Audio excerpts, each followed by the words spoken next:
And here we are with the final lecture. Just want to warn you a little bit that I tend to get a little off track on this one. Things get a little heated, and I tend to get a bit fired up about this topic because it's very close to me from an experimental and philosophical perspective. So I have some pretty strong opinions here, and we'll cover those opinions in more detail in the future in some of the other classes that you're going to take. But I just kind of want to introduce you to a whole different way of thinking about research and a whole different way of thinking about the field of psychology with this particular topic. And it's covered very briefly in your textbooks, and it's given such a cursory discussion that it's almost frustrating, because it shows that some of the lack of understanding of this type of analysis and of this type of research, especially given the fact that this is probably the most experimental type of research that we can do in psychology, and we can actually draw some pretty impressive conclusions with this. And historically, meaning for the last 50 years, we've developed this in a way, this methodology has developed in a way that has produced arguably the most useful results in the field of psychology, and this stuff is applied constantly, and it really has affected the education field in general. And the good news is that school psych is the field in general is very sensitive to these types of studies, and they understand the value of them. And because your field is a database field and that you're using best practices and things, this will fit well with what some of the stuff you've been exposed to already, and it helps explain how some of that stuff came about. And it'll also help tie in with some of the things that I talked about previously about the direct instruction and all those types of things. So we're going to go ahead and go forward and start talking about single subject analyses and the ocular analysis that goes with it, or single subject research and the ocular analysis that goes with it. So here we go. First thing, let's get a little background here. All right, why do we use group designs in the first place? That's a tough question. The simple answer is that we typically use group design because we think that it represents the population better. But is that right?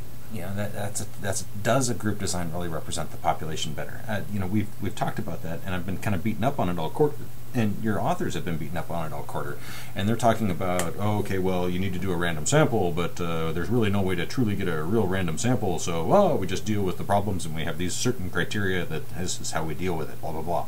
All right, so you're telling me, I'm telling you, and the authors are telling me, and everybody out there is saying that, well, our methods are flawed, but we're going to go ahead and use them anyway, right? And sure, that's fine, but why are we doing that?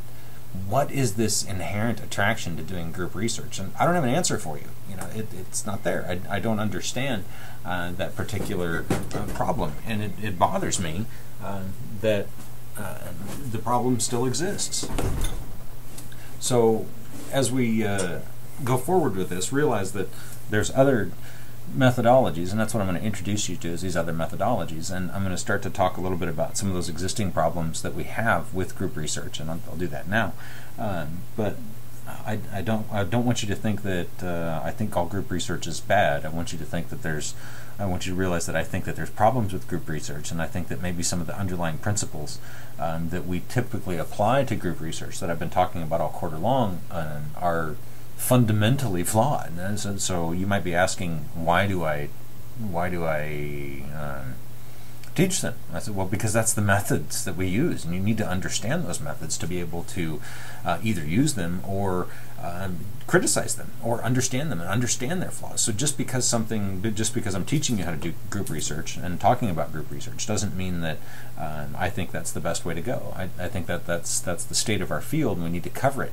But I also think our field can grow, and that we can make better decisions in the future about how to do research in general. So I told you I'd get off on my high horse and tangents here. Anyway, so why group design? Well, it's about that external validity, right? It's about being able to generalize to the population. That's kind of that standard argument about, oh, I need a sample size of 400 so I can make my statistical power perfect, and then I can draw these conclusions. But one of the things we know about group research is it does a really piss-poor job of predicting the behavior of any one individual. Just think of the mean, for example. All right, I'm going to use a really cheesy example here, but it'll make sense. you're out hunting a rabbit, and I may have talked about this before. I tend to give this example quite a bit. So you're out hunting a rabbit, and your first shot is 6 inches high, and your second shot is 6 inches low, right? Well, if you're using the mean, then the rabbit's dead, and that doesn't make any sense, right? You didn't hit the rabbit. So there's that's the problem in a nutshell with the mean, or using group type research, where you're saying that, okay, I've got these 400 people, I'm going to get an average of them. Well, that average is an aggregate. It's a hypothetical. It didn't come from a person. It came from a bunch of people, and then you're extracting it. In a sense, the mean is actually an adjective, and it describes this big batch of data, but it does not. It's not represented in the data, in the sense that you can't say, oh, this person is at the mean. Now, at the population level, we say that most people are going to follow the mean, right? You know, you get the 50% sort of thing, and we look at that probability distribution and the normal distribution and all that stuff, and we can start to talk about the probabilities of these things happening at the population level. But what that's really talking about is what's really going on there is saying that we guess that a large number of people will fall at about this range, although that's not what we observed, right? So there's an inference there. There's a bit of a guess, right? And that ends up being problematic when you don't meet those basic assumptions of how the basic assumptions of using those statistics. So, for example, if we're going to do random selection, then every person in the population needs to have an opportunity of being selected. Well, we know that's not the case. That's not going to happen. So now when we generalize that back to the population, we're not really generalizing to that population that we thought we were. We're generalizing to a population of people that ended up being able to be selected into the study. We've violated some of our core assumptions there. So there's some problems with that type of thing. Most of it's philosophical, but there's a bunch of practical ones. So, for example, just think of the statistic, and I'm just going to make it up, is that the average family has 2.54 children. Really? What does that mean? How do you have 2.54 children? The answer is you can't, right? So it doesn't make any sense. So we have to be really cautious about our interpretations of the mean. Sure, they can describe things, and it describes your data set, and we can modify it and extrapolate it to the population level, and we say, okay, on average, people are going to do this. But we're not predicting what a person is going to do. We're predicting what we're going to see at a social level, and that's why psychology is really a social science, right? At least that part of psychology. I'm going to argue by the end of this lecture, or actually very soon, that there's a completely different method that makes psychology a natural science rather than a social science, and makes it a hard science, just like biology and physics and those types of things. And we'll talk about how we get to that, and we'll lead up to that here starting now. So what we have then is this group design thing, and what it really uses is statistical control. Well, as many people have said, from Sidman to others, you can't fix by design, or you can't fix by statistics what you buggered by design, right? Statistical control is a technique that you apply afterwards to clean up your data. You drop outliers, you normalize things, you smooth the curves by doing data transformations and all this type of stuff. And all you're doing is taking your original subject matter and converting it into something else, and you're messing with it. So my opinion is, why not use experimental control? Why not design a better experiment? Let's come up with a better technique. Let's really focus on internal validity and show that we have an effect, right? Show that we can, or demonstrate that we have cause and effect, if you will. I'm going to call that functional relations later, and you'll see why. So once we can demonstrate functional relations in a small number of people, maybe then we can just go ahead and replicate it. And we continue to replicate across multiple people, and now we're building our external validity. You see that? Start with a small number, right? And a small number of people, 4, 5, maybe 10, you're going to have almost no external validity, but you can control them really well, and you don't have to worry about all this statistic stuff. You can design this crazy detailed experiment and really establish control over those individuals, and then start replicating it with multiple individuals. In other words, meaning doing bunches of experiments, not just trying to solve all the world's problems at once, but taking it slow. This portion of psychology is unbelievably conservative. Scientifically speaking, where this field, the single subject researchers are believe that science should be a slow process that takes hundreds of years to establish the core facts and then move on from there. Large group designs don't make that assumption. They basically say that, well, we can just do a large group and figure it out. right? And some of that's right, but it's like we're too early in the game. At least that's my opinion. And I've said before that psychology suffers from physics envy, and they say, well, physics is studying millions of atoms at once, and so we can too, and we're going to use these fancy statistical techniques to do it. And I say, yeah, but they understand gravity, and they understand the space-time continuum, and they've figured out all these individual little things, and the next step was to go bigger, to talk about the behavior of atoms on a mass level, right? We don't even understand the basics of human behavior yet. We've got a damn good handle on it, right? But there's still a whole bunch of stuff that needs to be explained. So why are we trying to go way beyond our data and solve what it means to be human when we don't know the core components yet? We haven't established or agreed upon those. Nobody in physics argues about some of those core things, right? And the very core principles, gravity, electromagnetic function, and those types of things, right? Nobody argues about that in physics. We argue about that stuff in psychology. What is mind? Is it there? Is it not there? What is emotion? How is it? We still argue about that. We don't have an answer. So my opinion is we need that basic research, and we need to build that and build a strong base before we can move on and start asking the really complex questions that a lot of people like to ask with these large group designs. And that's okay. I mean, it's the natural progression of science. And as I've said before, science is self-corrective. So this problem will go away. It will be solved one way or another. The science will advance and be successful, or it will die. And advancing and be successful may mean going back to different types of research, or it may mean continuing with the types of research we do now and focusing on statistical control. I don't know. Don't have the answer. I have predictions, and we'll get into those predictions, but I don't have the answer here. Right? So from my perspective, let's not control the data with statistics. Let's control the data with the experiment and design a quality study and then replicate that study. Right? So what we're going to look at here is a completely different method.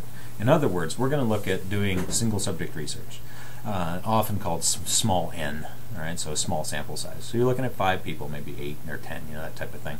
Sometimes you can even look at 20 or 30 at a time, but it's what we're going to do with those 20 or 30 people and what we're going to do with the data that is generated from our research that's different, and how we're going to treat that data and what we're going to do to it. So the data is what controls us, and no, of course, I don't mean data from Star Trek, but I couldn't resist. I had to put him in there with a little bit of a Trekkie every once in a while. So here we go. Experimentation is about control. It's about controlling the behavior. It's about controlling the environment. It's about controlling the individual and the participants to be able to demonstrate whether or not what you're interested in is having some sort of an effect. In other words, experimentation is about internal validity. External validity comes next. All right? We want the subject matter to control the scientist. We want that person, all right, or those results to influence our next study. We want that study, the first study that we do on a topic, let's say DI, to create more questions than it answers. And those questions that it creates should guide us to a new methodology, or to a new question, or to extending the research into a new population, or with other groups of kids, or something like that, right? So, in other words, we need the outcomes to influence our actions as scientists. And we can only do that if we don't try to manipulate the data directly. We try to let the data control us. What does the data say? We're going to make data-based decision making. We're going to see what the evidence is, and then follow that chain of that chain of evidence. We're going to keep discovering the next link. And if it's connected to something else, or maybe 2 things, now we have 2 chains that we have to follow out, right? So we're going to follow each path, and that's the approach that single subject takes. It's an inductive approach. It's a building approach. It's not a hypothetical deductive model where you make some crazy guess based on a whole bunch of things that don't even really fit together, and then make a bunch of guesses about that and then test those guesses. It's a useful thing. It's a useful method, hypothetical deductive, but to me, we're making big guesses about the function of human behavior and function of the humanity in general, and we don't even have the core arguments agreed upon about what it means to be that. So how are we formulating these big, gigantic theories without all the evidence? I mean, Freud did it right off the bat. We're going to beat up on Freud here shortly, right? And the Greeks did it, and all these people have done it, but we've got a different method that we can use that's going to build that data first. And once we get some agreed upon principles that exist out there, then maybe we can start to formulate those big theories, rather than somebody like me sitting in a chair somewhere in an office in some building, in some university, in some state, in some corner of the world, or some place in the corner in the world, and and just going, ooh, this is what I think's going on.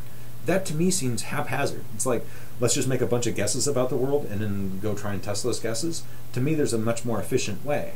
Long-term efficient. It's slower, but it's more efficient, right? It's slower at the beginning, but it gets more efficient in the long term, in 100 or 200 years, where we build upon the studies. We build and build and build and build, rather than this collection of random facts that then somebody tries to, link together, right? And the person that tries to link it together isn't even going to be aware of all the facts. We've talked about a meta-analysis. Just look at the difficulty in meta-analysis, where you got thousands of studies that you're trying to boil down into one article, and that's difficult, right? Try and do it with the entire field that has thousands of journal articles that are published on a quarterly basis and dozens of articles that are published in each one.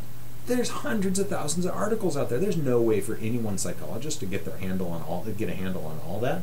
So we need to be, again, my opinion is we're going to need to take a slightly different approach here. We need to let the outcomes of each of the experiment affect our actions and move forward with that. Rather than making guesses, let's look at the data and let's let the data guide us. And it sounds a little simple, and it is, but it also means a change for a lot of us in letting go of some of our pet theories and really digging into the research, the core research, and making sure we do a good job of it. All right, but you're a practitioner, so what in the world does any of that crap have to do with you? You use the scientific method every day, right? You're going to be changing behavior in a field, right? And when you're trying to change the behavior of those kids or the teachers or the principal or the school district as a whole, then guess what? You're essentially asking a research question. You are saying, what can I do to improve the education in this classroom? Right? So you need to have a method to evaluate that question. Right?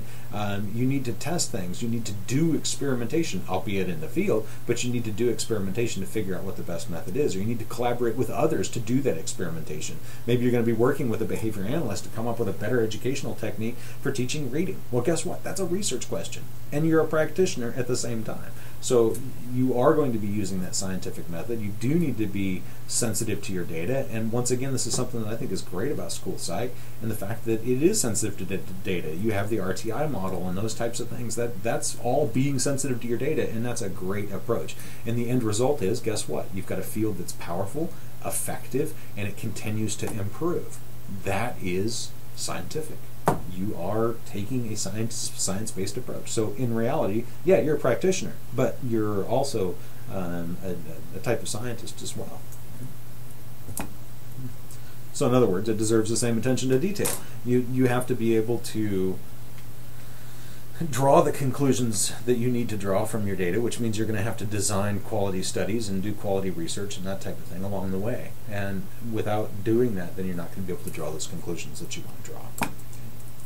So we're going to switch a little bit here and switch gears and look at some of the explanations of behavior, and then we're going to go into some causation, and then we'll swing back around and start looking at data analysis and how all this stuff works from a single subject perspective. But I have to get you thinking in a scientific mode, and in order to do that, I need to point out the problems that exist in psychology today. So let's look at some of the explanations of behavior, and you might even be thinking of some of your own as you're sitting there. So let's break them down into three categories. First, pre-scientific. This is the Greeks and Freud, etc. Right? We're just going to make up stuff. Freud just made up the id-ego and superego. Just like out of thin air, poof, all of a sudden they're there. Oh, I need to explain some other type of behavior, so I'm going to create this phenomenon. Or I'm going to create this entity in your brain, or I'm going to create this process, or I'm going to talk about the Oedipus complex, or the Electra complex, and I'm going to talk about this stage and that stage. And keep in mind, stages don't really exist. They're descriptions of what you see people go through, but that doesn't mean one day you wake up and you switch into a different stage, right? So there's your problem with stages. So he just made shit up, right?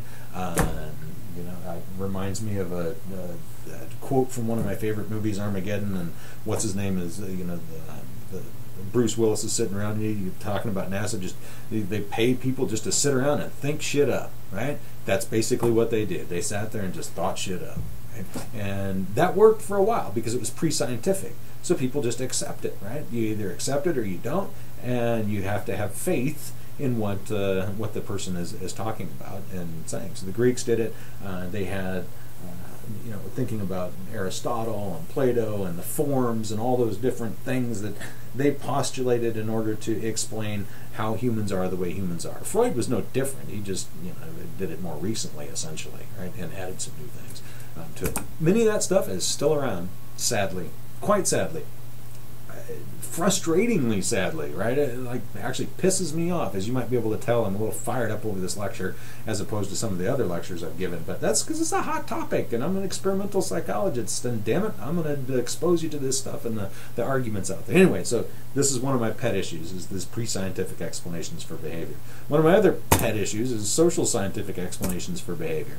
In this case, this is the way most of psychology sits. It's a social scientific view. Behavior is a tool to reveal hypothetical processes that control it. Really?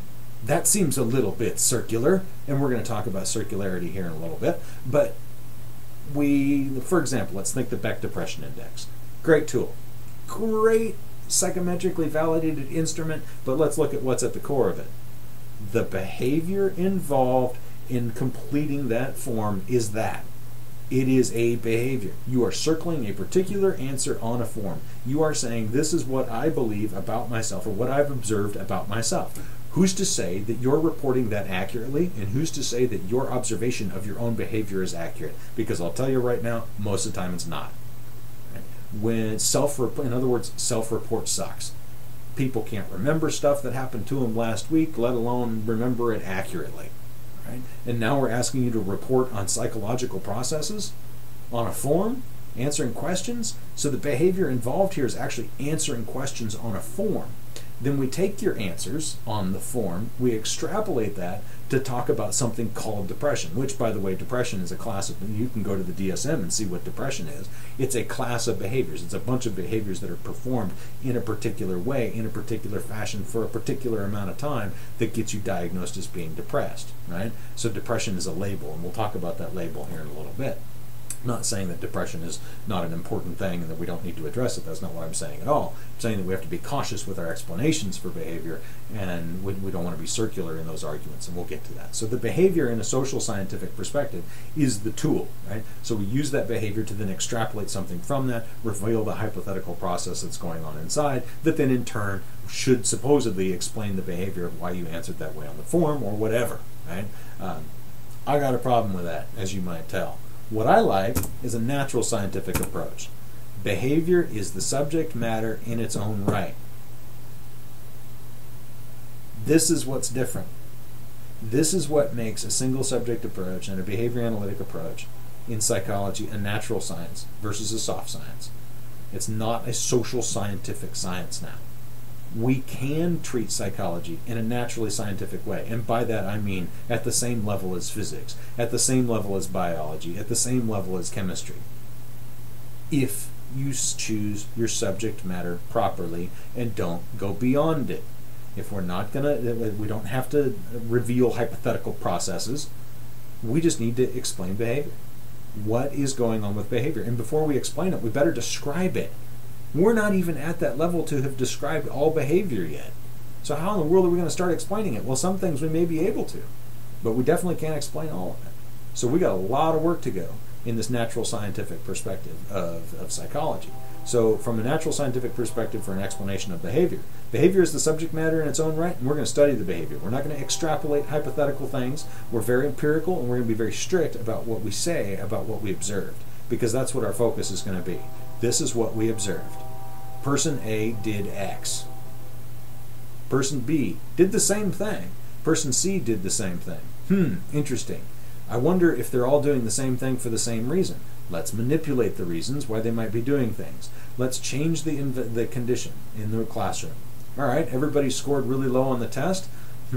Let's turn up the temperature in the room to say something a little more comfortable. Let's say 70 degrees. Did everyone score better on the test? Now we're asking that type of question. You're scoring better on the test. We're not hypothesizing intelligence here. Did the behavior of answering those test questions correctly, did that change with a simple change in the temperature in the classroom? If so, we've done some natural scientific type study. Right? We're not hypothesizing anything about intelligence or anything like that. We're just seeing if we can change behavior. Oops, kind of buggered that one. Anyway, let's look at causation as a whole, don't get lost in some of the future stuff here, the stuff that's down towards the bottom. We'll get there. So I'm going to start with the problem of inner causes. Right? So inner causes are unobservable, circular, and they're overly reductionistic, and you run into an infinite regress problem. Right? So let's look at some of those inner causes that we have out there, and probably the hot one today is biological, right? So you'll see all sorts of biological stuff in terms of explanations for behavior. Say, ooh, the person is ADD because they have a brain chemistry problem. Okay, why do they have a brain chemistry problem? Oops. They just get stuck when you ask that question. Well, they have a brain chemistry problem because there's a genetic issue in their DNA. Really? Why, where did that come from? How did you get to that DNA problem? Well, parents did, and just, it's an infinite regress. It just keeps getting smaller and smaller and smaller and smaller, right? And it's frustrating, right? So neural inner causes. Well, the brain chemistry led to ADD, ADHD, right? So your answer to that should be really what changed the brain chemistry. Okay? And if the brain chemistry was changed, why do the kids not have a problem with ADD, ADHD when they're playing a video game? Seem to do that for hours on end. Okay, and that's a real thing, by the way. That's one of the arguments against this biological argument for ADD, ADHD, is that sure, the brain chemistry may have changed. We don't know why, and the interesting question is, why is it context specific? Why does the kid do it when they're in school and not when they're playing a video game? Right? And that's not for everybody, but you get the idea. Right? One of the other arguments here, psychic inner causes. Historically, this was the homunculus. I love the homunculus or homunculi. Those are little people inside of your head that are controlling you. I once read a book that talked about all the little yous, literally.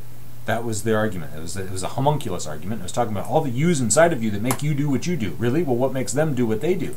Right? This is mind. Right? This is the problem with the concept of mind. The mind is part of your biology somehow, some way, shape, or form. I personally like the argument that mind is what brain does, but that's just my argument. It's an overly simplified argument, and it's been debunked as well. But I just like I like thinking about it in that way because it explains or shows the problems that we have with using psychic inner causes. Right? So a little homunculi. There's a person inside your head that's making the decisions for you. Really, well, what's making that person's decisions? Somebody inside of them, again, you get this infinite regress problem, and it doesn't work, right? Wills, traits, processes, etc. All those things are psychic inner causes. So I avoided the donuts this morning because I have a strong will. Really? How did you get it? Were you born with it? Did your parents give it to you? That's funny because six months ago I weighed 40 more pounds than I do now. I'm making that up, but you get the idea, right? So where did I get my will from? You know, it's not an explanation. It's something that also needs explained. Traits. Well, I was just born that way. I have that trait. That's my trait. I am a strict scientific person. I'm blah, blah, blah, blah, blah. Really? Where did you get the trait from? You don't go that biological route because then I'm just going to ask you more questions. Right? It doesn't explain. Okay? Using traits is a categorical thing. We say, oh, well, people that are this way do X, Y, and Z. Okay, well, X, Y, and Z are what makes them get that label of that particular trait, whatever that trait is. Right? Processes. Oh, there's my favorite one. Processes change over time like you can't imagine. Go back in history. All right, let's look at it today. Let's look at it from, what do you call it? The information processing approach. That's a really common thing today, and you may have heard about it and talked about it in your theories class and things like that. So let's look at the information processing model of human behavior. Oh, guess what? There's RAM. Okay, random access memory. Okay, cool. We get that. There's short-term memory, right? You got long-term memory. Oh, that's like a what do you call that? That's like a hard drive. Okay, there's input-output devices. Those are called your sensing organs and the behavior, right? The stuff you do. So the input is all the senses, and the output is your verbals and the actions you do, and those things like that. That's amazing. Those processes are just beautiful, right? There must be an executive function. That's your CPU. Right? And that's the information processing model. I'm being a little bit snarky about it, but you get the idea, right? Seems like it makes sense. Why does it seem like it makes sense? Because right now, in our time, in our context, it makes sense because we use computers all the time. In fact, we kind of build computers based on the way we think, right? We want them to do the same types of things that we do and help us do our jobs. Well, no wonder we're going to describe behavior and look at the causes of behavior as being the same thing as what a computer is because we can understand it. Go back 50 years. You don't have that explanation. But what you did have was a file drawer explanation. Ooh, Memory is like a filing drawer, a filing cabinet. There are different drawers, and inside those drawers are pendaflex folders, and inside those pendaflex folders are little files. And if you need to retrieve some particular thing, you reach in there and you look for the particular file, and you grab it, and you pull it out, and you read it, and you do your thing. Go back a couple hundred years, or 1,000 years, and what do you have? You have a wax tablet model for memory. Okay? So a wax tablet, well, the brain is like a wax tablet, right? You can store information, you can scratch information into it, and you can see that if you need to, and you can erase it by heating it up a little bit and rubbing on it, all right? And you can rewrite over it, because once you rub on it, it's smooth again, and you can add more stuff to it. So this processes approach and these types of things that don't hold any weight with me, because they change every 50 years. Right? It's not adding, the wax tablet approach is no different than the information processing model. It's just a different time and a different context. But the argument is the same, and it does not add any explanatory value. Any explanatory value. It's just creating a bunch of stuff, sitting around a room thinking, right? And then say, ooh, look, I think I can explain behavior because I can just say that it's like what it is today. Well, what are we going to have tomorrow? Or 100 years from now? And we're going to say, oh, the brain is like this. It's like, give me a break. Let's look at it from a different perspective, right? Let's look at it from a natural scientific perspective. Conceptual inner causes, same thing. If this person engages in the behavior because they're intelligent. Really, what makes them intelligent? Well, because they're engaging in that particular behavior. Okay, so I told you I get fired up. Maybe even getting a little out of line here once in a while, and I trust me, I understand. This is something that really just gets at my core, and I just get so burned up by this because basically because I love psychology, and this drives me nuts that we have gone this really non-scientific route with all this stuff. So conceptual inner causes, intelligence, abilities, those types of things, and that's what causes behavior, right? It's like, well, there's more to it than that, and we got to stop with these labels and all this crazy circular logic, right? So again, let's look at some circular logic. Stuff that you will hear in the field all the time. Teachers will tell you, he beat that other kid because he's just aggressive. Really? Isn't the fact that he's aggressive, isn't the fact that he beat the kid why he's called aggressive? And isn't the fact that you know he's aggressive because he beat the other kid? It's circular. How do you know he's aggressive? Because he beat the other kid. Why did he beat the other kid? Because he's aggressive. There's that trait approach, right? So that's that is not an explanation in any way, shape, or form. You can't have the circularity like that. That is, from a logic perspective, it fails. Okay? She overeats because she's a glutton. Really? Why are you a glutton? Because you're overeating. Glutton can't cause overeating because overeating is what led to the word glutton. So when we say she overeats because she's a glutton, we're basically saying she overeats because she overeats. We'll go back to the first one. He fights because he fights. That is literally what we're saying with those sentences. If you interpret what they mean, because English is an iterative and generative language, so you take a particular word, replace it with its definition, and the sentence should still make sense if the sentence originally made sense. Okay, she eats because she is a glutton. What's the definition of glutton? Eating too much, right? That's at least one simple definition. So she overeats because she eats too much. Huh? That doesn't make any sense. So neither does this sentence. But good luck getting that across to people. Why? Because this makes sense in English. It seems like it makes sense in English, and we're going to come back to why, and it's because of this process called reification. It makes sense basically because glutton is a noun.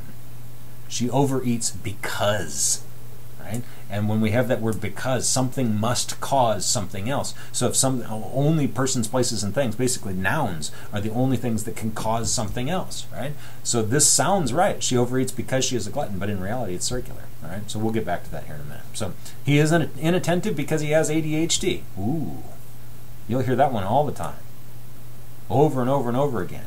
Well, they're hyperactive because they have ADHD. No, you're wrong. Not you, but the person saying that, right? That is a nonsensical statement that should raise the hair on the back of your neck like you can't imagine. There's a reason that they are engaging in behavior that way, and it's not because they're engaging in behavior that way. He is inattentive because he is inattentive. Again, that's what that's saying. He cannot pay attention for longer than 4 minutes because he cannot pay attention for longer than 4 minutes. Wow, yay, that's an intelligent statement. Okay? And again, I'm beating up on it, but I'm beating up on it hard because I want you to see the problems here. These do not explain anything. They seem to make sense on the surface, but it's nonsensical, right? but it seems like it makes sense because because of this issue called reification. They are circular. So let's look at reification. Okay, reification is about taking a hypothetical construct and making it real. So what's a hypothetical construct? It's something you sit around in a room and make up, right? Okay, so a hypothetical construct is things like ADD, ADHD. It is not a thing. It is a label for a class of behaviors. And I can prove that to you just by going and having you pick up a DSM. Go and pick up a DSM and you'll see ADD, ADHD defined. And it will say X numbers of these following behaviors for X amount of time in this particular context causing this particular problem. That is not a reification. There's no hypothetical going on there. They give you the behavior of what you have to observe, and then they add a label to it. All right? So a hypothetical construct is something that does not truly exist. It is a label. It is something like that. Right? So we're just going to make it up. Id, ego, superego. Those are hypothetical constructs. So let's stick with the core logic now. If something is hypothetical, then it cannot produce a real change. Okay? So, in other words, something metaphysical cannot change something physical. Different categories. They can't interact with each other. As far as we know, they can't interact with each other right now. So, you've created something out of thin air. It doesn't have any sort of reality to it whatsoever. Then how does that in turn cause something? ADD, the label itself, cannot cause anything, but yet you will hear that over and over and over and over and over and over again. Well, he did this because he's ADD. No, that all you're saying is he did that because he did that. And when you say he did it because of ADD, you're reifying the term ADD or ADHD. We do the same thing with depression. Depression is a label for a class of behaviors. And the moment you take that label and make it cause something, you have reified it. Reification is a big no-no, like unbelievably. From a logical perspective, from a purely scientific perspective, you can't do this because it doesn't make any sense, and in fact, it obfuscates and confuses reality and sends you down a path that doesn't work. We could go into all the reasons why this is a major issue in psychology, but one of them I think is very simple. We in psychology use the vernacular as our science. The vernacular, right? The everyday language. So we use the vernacular as our language in science. That is a problem because now everybody thinks they understand what the terminology is, and the terminology in our science is so biased with the terminology that exists in the vernacular, so with the vernacular, I should say, that it doesn't act. It's lost some of its power. You don't see physicists using everyday language. They talk about very specific things. They created words for things in order to explain stuff. Look at chemistry. They have a very specific structure for how they talk about their chemical compounds and how you make new words. When you make a new compound, you have to describe it, right? Well, you have to, or you want to name it, then there's a procedure for naming it. And in the name, it tells you how to make the compound. You know, it tells you how that compound is structured. So we haven't done that in psychology for the most part. We have that major issue, and I think that's one of the problems is that psychology has done this, has used these terms, and then we tend to reify them, and it tends to make sense, and we turn everything into a noun, and then that noun can then cause something, and we think we're making sense, and to somebody that's using their noggin, you're not making any sense at all. You're just talking in circles. So depression, same thing. Depression can't cause you to be stuck in bed. You're stuck in bed, and that's what defines you. That defines the depression, right? Somebody that's extremely sad and cannot engage in the behaviors that they once engaged to. That's not caused by depression. That is depression, right? That's what it is. And then I know some of you right now are thinking, yes, but there's that biological component. You're damn right there's a biological component. And what we know is that if you change behavior, you change the biology. If I select for the behavior of you bouncing all over the room and having no attention span and things like that, guess what? I will change your biology as well. Well, after that brief pause, I'm not quite sure where I was at, other than the fact that we were definitely talking about reification, how this is just a major problem in psychology today. So I suppose I'll just kind of leave it at that. I've beat up on this thing enough, and we'll just keep rolling with the rest of the lecture here. All right, functional relations. Again, kind of switching gears here a little bit, we're talking ultimately about how how we look at causation. So we're linking that back to functional relations and how more strict science that we have in psychology using the single subject approach really doesn't look for causes specifically. We speak of functional relations. And the reason we don't look for causes themselves is because they can't be directly observed. So what we're going to look for is the same thing as a cause, right? We're going to, and I know it's weird just to say, okay, we're going to rename cause and call it functional relation. There's a reason that we do that, and it's because we don't want to imply something, we don't want to imply anything, right? So cause is a very general term from the vernacular, and we all know what it means, but how can you observe it? So think of taking a baseball and throwing it at a window, right? You throw the baseball at the window, the baseball's close to the window, getting closer, getting closer, getting closer, getting closer. Next thing you know, the window's broken. You never actually observe the cause. At what point does the baseball cause the window to break? You could do a freeze frame, slow-mo video and all that stuff, and you'll never see the cause. You'll see that the ball was in place A, the next thing you know, the ball is in contact with the glass, and of course if you look close enough, you'll find out that it's not really in contact with the glass, but the electrons are coming close to each other and blah, blah, blah. You get the idea here, right? That we're never going to get to that actual direct observation of cause. So all we can do is say that event A is functionally related with event B. In other words, a dependent variable is a function of an independent variable, and that's what we're looking for in the experimental literature. We're looking to show that an independent variable is functionally related to something. If I light the room on fire, that's functionally related to probably one of two things. Number one, you leaving, or number two, you grabbing a fire extinguisher and putting it out. So that's the functional relation. Did the room on fire cause you to do that? Well, yeah, of course it did, right? But we can't observe the cause, so we talk about the functional relation. It's just a way of reminding ourselves as scientists what we can see and what we can't. And we have to make sure that we're very strict, especially when our science is young, to make sure we uncover the right things and discover truths about things, and then we can move forward from there, okay? So the following is not a demonstration of a functional relation, an ABAB design. Okay, so baseline intervention phase. That's not a functional relation. Anything, think of this as a case study, right? So you've got a problem. All of a sudden, you go to a counselor. You get your problem fixed.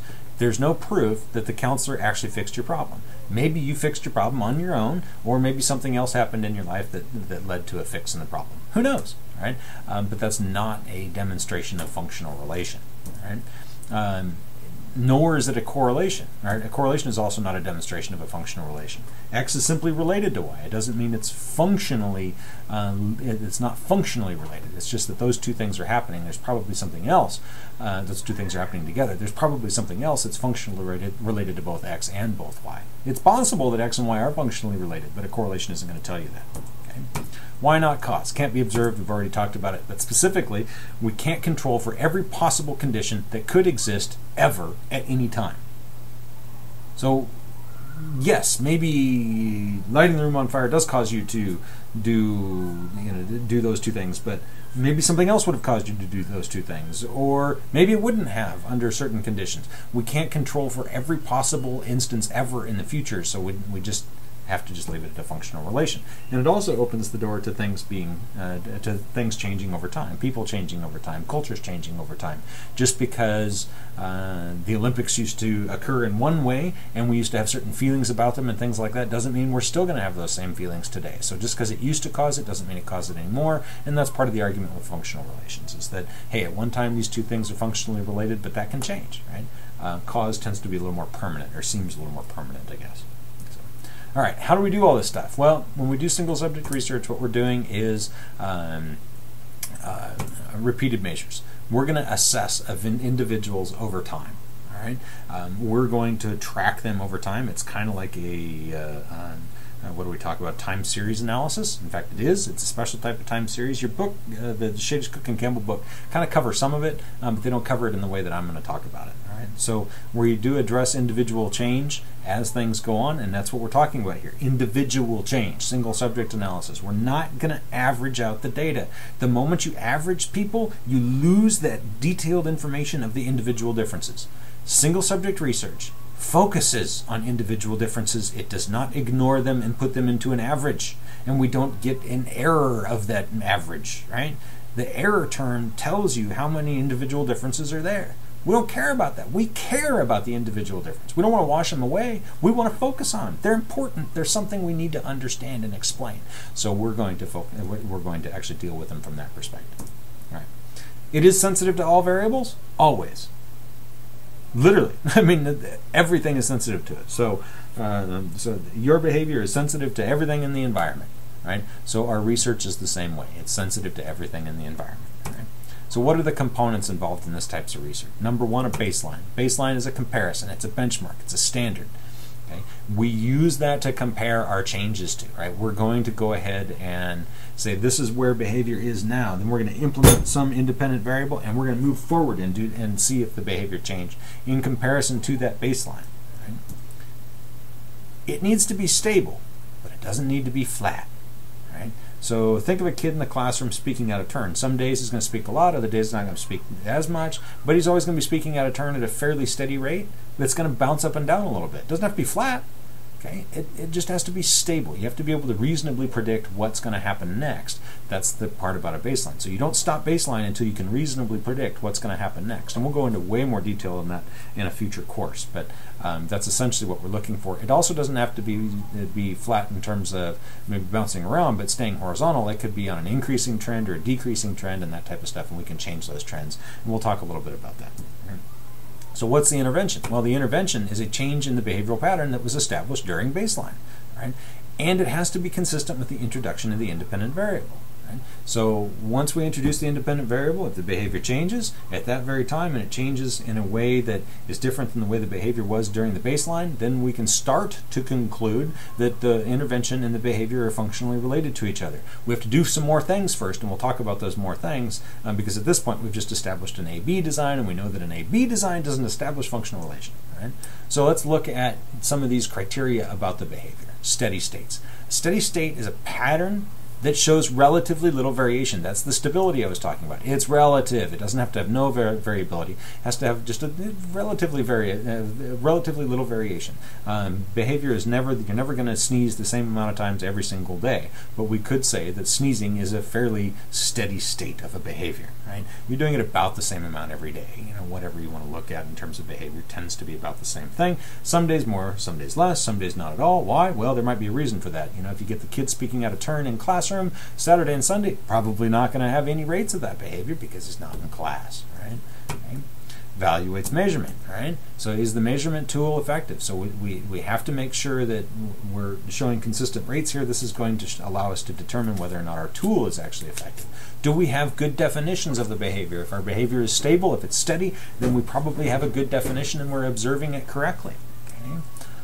It reveals the effects of conditions. It catches transitions. You'll see that change from what do you call it, from baseline to intervention and back to baseline and back to intervention. You'll see that those changes, and you'll see them quickly if you have a proper tool and if you're able to directly observe using the correct definition, and if whatever tool you're using to measure it is an effective tool. So you'll catch that. Again, steady states are saying that, all right, the behavior's nice and stable, then we see this transition into a new level of behavior, and it may transition back if we go back to baseline, and so on and so forth. Right? This is what allows us to make our experimental control assessment. We'll talk about the specific design types, but typically we're talking about a full reversal here. So ABAB. AB by itself is a really bad design. ABA is a pretty good design. ABAB is an excellent design and allows, and if that behavior switches, so if it's staying at one rate, stable at one rate during baseline and switches to another rate during intervention, goes back to the original rate during the second baseline, and then goes back to the new rate for intervention during the second intervention, now we've established experimental control. Okay. Again, steady states also allow us to specifically compare those conditions to each other. Right? So let's look at one of the other problem, kinda and kinda not. It's trending data. Okay? Data that is changing already. So oftentimes in baseline, especially in the education sector, you're looking at kids that are learning to read or improving their reading or improving their math skills. There's a consistent change in a single direction then. Even during baseline, they're learning something, right? In other words, what we're saying is that some concomitant variable or some confounding variable is affecting the data. It's influencing the data, right? So if the kid's learning something, there must be something causing that learning. Right? So maybe it's the teaching program or whatever, but they're learning something. Maybe they're not learning at the rate you want them to learn at. This is where we often get into special ed, right? So you've got the kids that are accelerating at one rate and learning at a particular rate, and you've got kids that aren't learning at that rate, and we want to catch them up. right? So those trends and data already exist. They're already learning, but we want to change that to some degree, right? So if we don't know the cause of that change or those trends, then how are we going to be able to control it, right? Well, what we need to do is start to, we can often conclude with it, or we can make a guess as to what's controlling or what's causing those changes and those trends, like I was just talking about, maybe the education plan. The fact that they're in school is probably going to improve their reading level to some degree, so they're increasing, so to speak, regularly. But how much of that is the actual education program or something else? Maybe they're getting it at home. We don't know, so we have a hard time controlling it. So it makes interpretation difficult, right? Unless our intervention is very clear and produces a very profound effect. And then don't forget, we need to go back to baseline. And maybe, maybe that maybe we're not able to get it back to baseline or something like that. And we run into some serious problems with trending. But trends can be stable, so you can make comparisons with it. You just have to watch out and be very cautious with your analysis, because if the data continues to trend in the same direction, independent of baseline intervention conditions, then you can probably conclude that your intervention didn't do a damn thing. How much variability is okay? Is it expected? Is it understandable? If not, what's going on? Will it happen again? Think of the kid that's behaving out of line in the classroom. Right? So kids doing a lot of out-of-seat behavior, talking out of turn, and maybe one day it's really bad, but the next day it's okay, and the next day it's really bad, next day it's okay, and so on and so forth. What's going on in this kid's life? Why was it really bad one day? Why was it not bad the next day? You need to get in and start looking at those reasons why that is, to be able to come up with any sort of conclusion about how to fix the behavior or intervene at some level. So we have to worry about that range. And there's no rule of thumb here. Well, there's a couple of rules of thumb, but there's no way to know for sure about how much range is too much or how much range is not enough. That is okay, I should say. Can we understand it? Can we get a handle on it? If so, if we can explain it away, then it's probably okay to move on and start your intervention. Right? But if we don't know anything about it, we're left out there wondering what in the world caused it.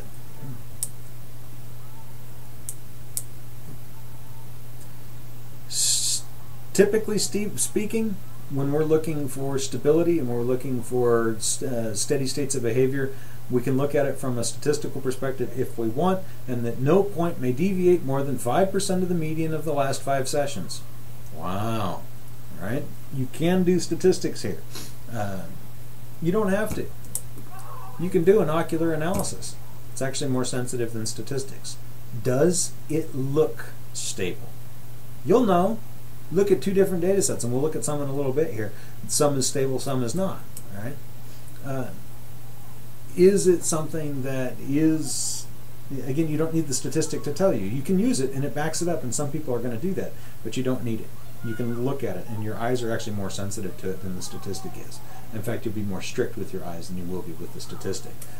Time. This is a tough one. Reality bites. You don't always have the time to get stability. I did a study here last year or so where we could only capture baseline for 3 days. That's not enough. It doesn't make a good baseline. We ended up with a great study and a great result, but it's never going to be publishable because we didn't have a good baseline. Right? So in other words, reality bites. Sometimes you're stuck in the environment that you're in and you can't do what you need to do experimentally. So as a practitioner, you do what you can with what you got and you just move forward. Just do the best thing you can. Get that stable baseline as much as possible and then start your intervention. But if you've got something that's really highly disruptive to the classroom, maybe you don't want to sit there spending 2 weeks in baseline. You want to get a relative idea of where it's at, semi-stable, move forward. At the very least, you're looking at a minimum of 4 data points. So let's look at some of these design types. This one, like I said, kind of sucks, but it gives us an idea how to start interpreting these things. AB design is a simple baseline treatment design, almost no experimental control, and it's just a case study with a treatment. So let's go ahead and look at how this stuff might come across.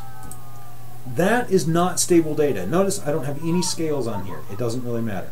So that data, though, is not stable. If you were to connect a line to all those data points, which one should, then it's not stable. It's bouncing all over the place, right? So across the x-axis, we would have each data point represents a day, let's say, right? So there's our non-stable baseline. There's a stable baseline. Notice there's variability, and notice we didn't run any statistics. It looks stable, right? So let's do a non-stable baseline with a non-stable intervention.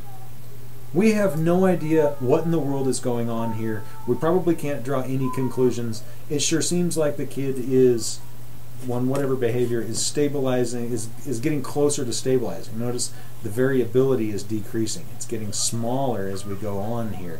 Maybe that behavior is going to stabilize out there. But also notice that's at about the same level that was kind of the middle of the baseline data here. Right, so all that stuff, right? So about the middle is right there. Well, guess what? About the middle is right there. Doesn't look like our intervention had any sort of effectiveness at all. What about now? We went from a really stable baseline to quite a bit of variability in the data. Not bad. That's looking pretty good. We're doing something. Maybe. Again, we don't have any experimental control here because we don't have any reversals built in, but it sure looks like something's happening. This looks really convincing because you've got the major change at baseline between baseline and intervention phase, but because we don't have any experimental control, we can't conclude that the intervention did anything. We can say that it seems like the intervention changed the behavior, but there could be any number of threats to validity, maturation, history effects, testing effects, so on and so forth, that did cause that particular change. So let's look at what's something a bit better. It's called a reversal design. There's several different types of reversal designs. Right? ABA is the most basic of the reversal designs. A is your baseline condition, B is your intervention, A is back to baseline. So this reverses the condition, and we can then start to compare. Think of a light switch. Light switch off is baseline, light switch on is intervention, light switch off is baseline. If you did that little experiment in your room or in your office or wherever, you would reasonably conclude that the light switch is functionally related to the lights. Okay? ABAB basically establishes a real functional relation and without any sort of question as to whether or not it's really the light switch and the lights are really connected, right? Baseline, lights are off. Intervention, light switch is on, lights come on, and then back to baseline, lights are off, you turn the light switch off, so on and so forth, right? It reverses both conditions, it demonstrates experimental control, and is the highest degree of independent variables that are the highest degree of internal validity that you can get for any type of experiment out there. The basic idea, once again, is that you have control of that behavior at a level that flips it on and off. You've got it, you control it, and you can move, and you can make conclusions based on that. And you put it back to where it was, and then you put it again. You put the intervention back into place. A, B, A, B, C, B, C. This is two control conditions and two independent variables. The first control condition, baseline A, is a control condition for intervention 1, which is B. Right? Intervention 2 is C, and you have two different control conditions for C. You have the baseline condition and you have the intervention 1. So you've got all sorts of stuff. So ABA, there's your first reversal. Full reversal is ABAB.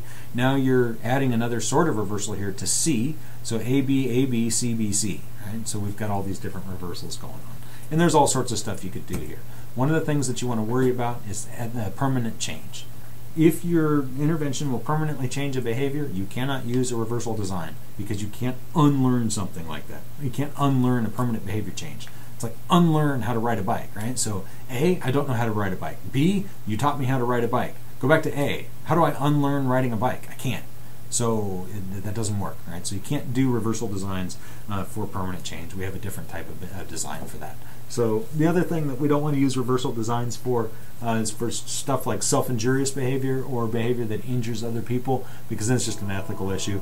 So if a kid's banging their head against a wall at a certain rate, then we get that behavior to go away during our intervention. We definitely don't want to put it back, and you can figure out why. It's pretty obvious, right? Okay, let's look at the ABA design. Baseline, we're up there on whatever behavior it is. Intervention drops, baseline comes back. Notice it doesn't come back to the same level. It's a little bit lower. That's probably some type of carryover effect from the intervention. That's okay. But it still shows that we've got some type of control going on there. Right? When the intervention is taken away, the behavior comes back, and when the intervention is started, the behavior dropped. So that's a pretty strong design, and we're reasonably confident that the intervention is related to the behavior. Right? Here's a full reversal, same type of thing.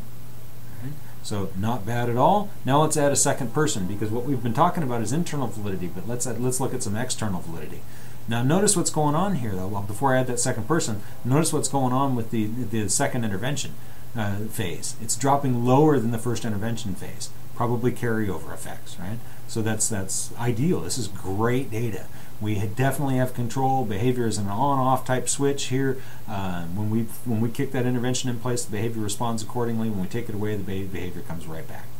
Okay? So let's add a second person. This is establishing external validity now. It worked for that person too. So now we have an intervention that worked for these two people, no problem whatsoever. And we can conclude that, wow, for those two types of folks, this worked really well. We could add a third person and a fourth. Each person gets their own line. We're not averaging any data whatsoever. So we can see all the variability in each person. Here's an ABAC design. For this person, it looks like intervention 2 didn't really work at all. Intervention 1 seems to work, and we reversed it. We got back to baseline, but intervention 2 didn't really do anything. So that's a bit of a problem. But for this person, it looks like intervention 2 worked better than intervention 1. Maybe there's a carryover effect, maybe not. So we would probably conclude here that intervention 1 is the best intervention to use because it worked for more people than did intervention 2. So use the intervention for the first intervention for your class because it worked for both folks. So we do have two different, we have another design type that I'm going to talk about, and I'll stop talking about designs. And we have what's called a multiple baseline. Now this is when used across individuals, so you can use multiple people, or you can use it across settings with one person. And we use multiple baselines when we either have an ethical issue and we can't reverse it, or we have a permanent change issue and we can't reverse it. Basically it's a series of stacked A-B designs with offset baselines. Let's look at it. Alright, so notice there's going to be our three people, Kutsia, Tox, and Tusu. So you've got a baseline phase, an intervention phase, or I'm sorry, baseline and intervention phase for each person, but notice that the baseline phase is extended for each person, right? So the Tox's baseline here is going to be controlling for the intervention phase here, and Tusu's baseline phases, all this area is going to control for Tox and for Kutsi as well. So we're going to do all that stuff, and then we'll be able to reasonably conclude what's going on. AB, this is a simple AB. We can't conclude the intervention has any effectiveness at this point because of threats to validity. But now we're getting pretty convinced that the intervention is having an effect because we extended that baseline and overlapped the first intervention for Kutsia. It's the same intervention for Tox, which is delaying it by a couple of days, right? If it was maturation that was causing this change, it should have happened to both Tox and Kutsia. If it was a history effect, it should have happened to both Tox and Kutsia. It didn't, and the behavior only changed when the intervention changed. So we get the same thing with Tusu, and now we've got a very clear, we are absolutely sold that the intervention is having an effect.